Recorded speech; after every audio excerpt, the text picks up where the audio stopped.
You've gotten the idea of for loops, which we use in Swift for manipulating arrays. SwiftUI has a similar way of displaying views based on arrays, but not quite. So we're going to look now at the ForEach loop and see the similarities and differences. So let's go back to the Huli Pizza Takeout app. So I'm going to close that up and go over here to Huli Pizza Takeout. And I'm going to go make a new view this time. So we're going to play with something new. So I'm going to go over here, hit the Add Swift File button, make a new file, and it's going to be called Ratings View.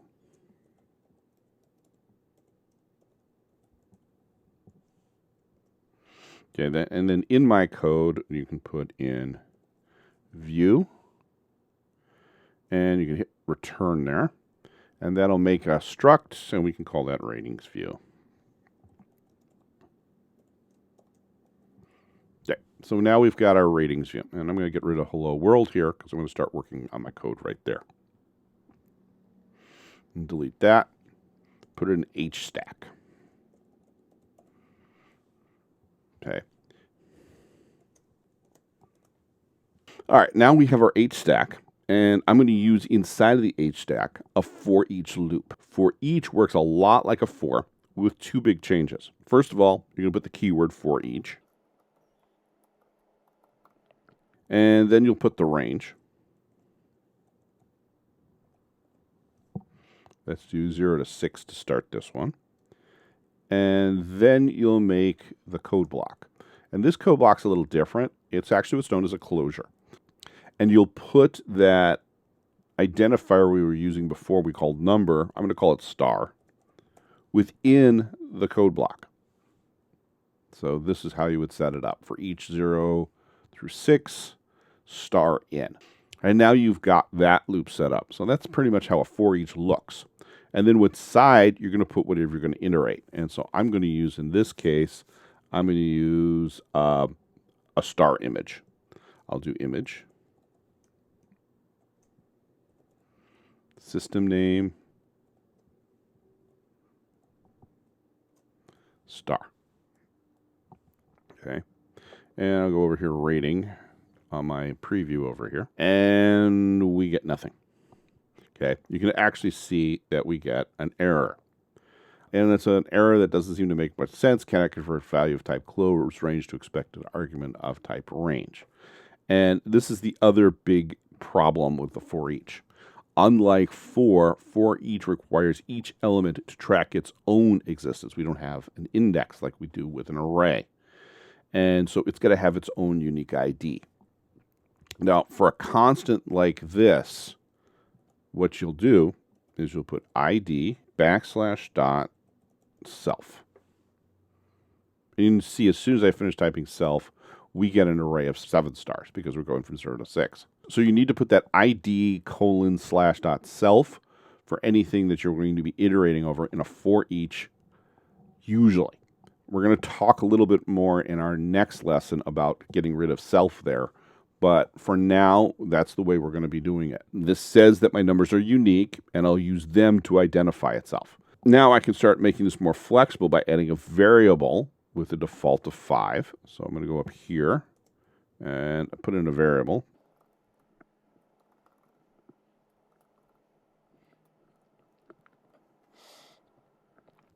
And I can change that rating.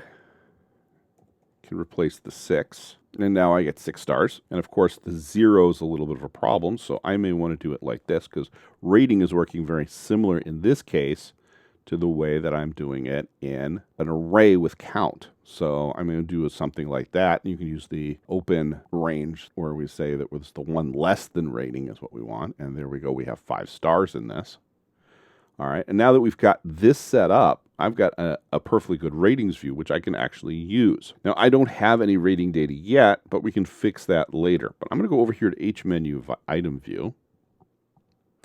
And let's go down to our V stack that we have over here. And in that V stack, I'm going to put right above the text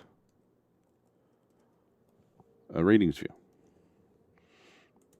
Okay, And I'm going to use the one with a parameter so that I can set that to 4. And there we go. And we've got something in there. Now, I'm going to say that's a little too big, and I really don't want it that big all the time. So I may actually go down here back to ratings view and add a couple extra things. And I'm just going to add a font on this. And we'll use caption.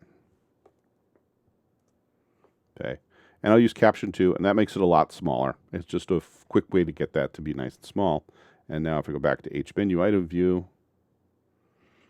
we can see that we get nice 4 stars nicely in that space. You think you could do something similar to 4 with an array as well. So let's head over to content view and give this a try. So I'm going to get rid of everything I've got here. So let's start here. Let's go to content view. And I'm going to just get rid of all my menu item views. So I'm just highlight all these guys. And I'm just going to delete all these. And then I'll put a for each in its place. So let's do for each. And parentheses. And this time we're going to use an array, but I'm just going to use a literal array here. So I'm just going to put the brackets and then put 1, 2, 3, 4, 5. Okay. Just as something simple to start with so we can see how this works. And then just like we did before, ID / self. And then we would put in here item in. And then we would put something in for the item. And I'm going to use an image. And I'll use system name here. And we'll put a string in here of item circle. Okay, so we're just going to get that number, turn it into a string with item using interpolation. And then I'm just going to put on the end of this circle.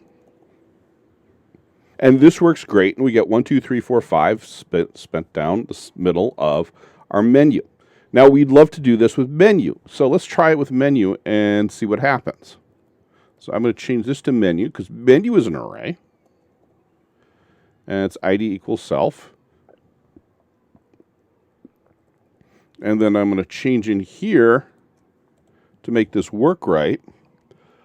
Go back to the menu item view we had before. And we'll do menu item. Item is title, the whole bit. Okay. And the item here will be item.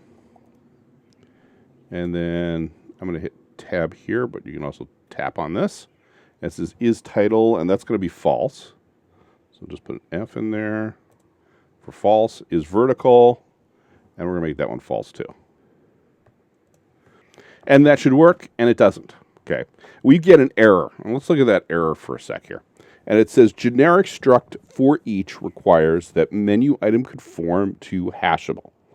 The problem is self, which is an item of menu, is not hashable. Now, what that means is probably completely lost on you right now. It's a complex issue, which I want to spend an entire video on. So what we're going to do is stop here, and we're going to look at what it takes to get menu to work correctly in the next lesson.